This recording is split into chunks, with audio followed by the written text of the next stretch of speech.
Dismayado ngayon si Michelle Marquez matapos mawala ng bagahe sa bansang Mexico. Sa sobrang busy ni Michelle Marquez hindi na niya namalayan na nawawala na pala ang isa niyang bagahe. Doon na lamang niya napansin nung papasok na sila sa arrival area para sa kanilang flight.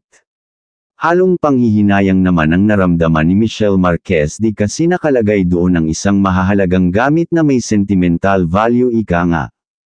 Ang tinutukoy siguro ni Michelle Marquez ay yung regalo ni Antonia Porcil bago sila magpaalam sa isa't isa.